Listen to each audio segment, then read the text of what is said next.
Alright, so here we are. Today's Friday. A quick little fireside chat about ATVs.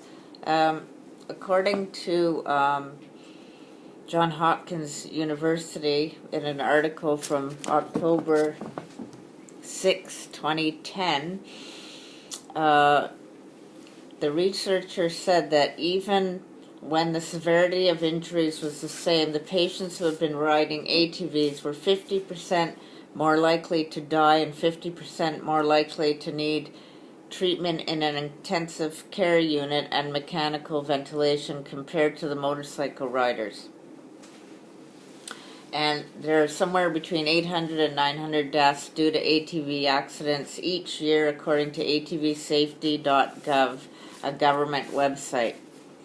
Now, anyone that knows me knows that that's what happened to my son Miles.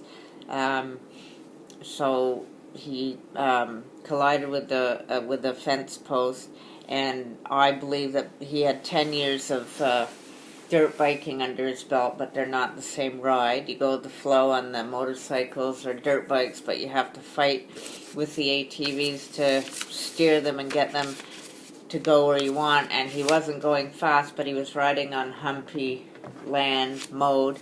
I went there to the scene of the accident and saw it, and he just couldn't get away from that fence and ended up hitting the post because if you're going on humps on an ATV, they just, and I think his dirt bike riding experience kicked in rather than not having any mandated ATV safety training, so he was trying to steer as his dirt bike rather than an ATV where you try to shift your weight and do all that stuff. And just those little humps, even if you're not going fast, they can make you move in a way that you don't really want to be going. Even at 20 miles an hour, an ATV can turn over if you go over a hump. So, sound very safe to me. I don't know about anybody else. So ATVs more deadly than motorcycles, and they feel that they come up with this conclusion because they think there are much more energy transfers when an ATV turns over, but we can't tell whether that is because of the stability of the vehicle or the weight of the vehicle as it rolls over on a rider. Now, some of these vehicles weigh 1,000, 1,100 pounds, and I'm sure that when your vehicle's rolling over on a rider, well, how are you going to stop 1,100 pounds from rolling over on you?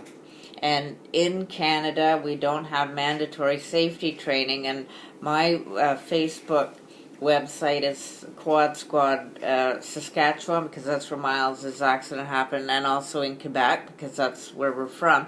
And there are no mandatory safety trainings here. And Miles, when he got his scooter back when he was 12 or 13, had to go to the SAC in Sherbrooke to write a little quiz to be able to ride his scooter on the roads in Stansted. Well, why, if you have to go and and he had to obviously wear a helmet, why, if you have to go and have a quiz to ride a scooter, do you not have to do anything for an ATV, which are one of the most dangerous recreational vehicles made?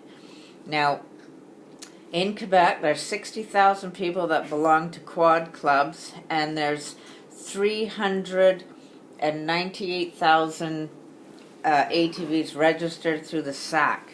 Now that means that there's 338,000 people riding around in Quebec with no formal training on these dangerous machines.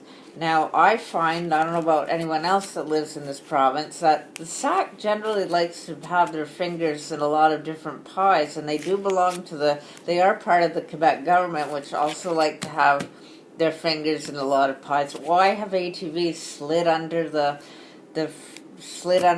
fallen through the cracks? Because of this antiquated law that says they're all-terrain vehicles. But they're not all-terrain vehicles. They're crap on any terrain because of their dangerous design that was never changed.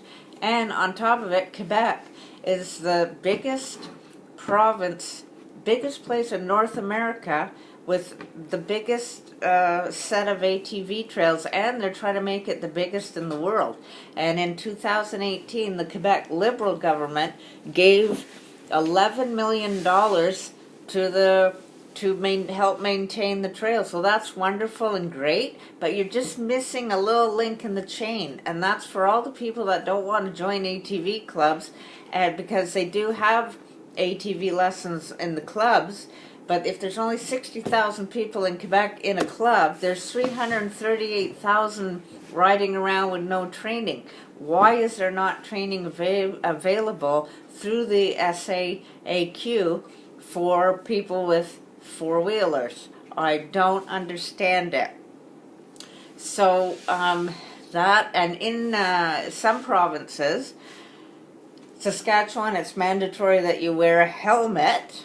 In Newfoundland, you don't have to wear a helmet, and in Alberta, they decide by municipality if you have to wear a helmet.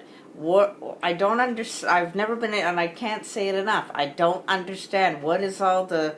There's so much inconsistency through this country about the laws of riding ATVs when they're obviously a danger for the general public, because they're downplayed and they're manufactured to be like toys. I mean, they sell little cute ATVs on Amazon for kids, so people have the impression that, well, they're not dangerous, and they think that because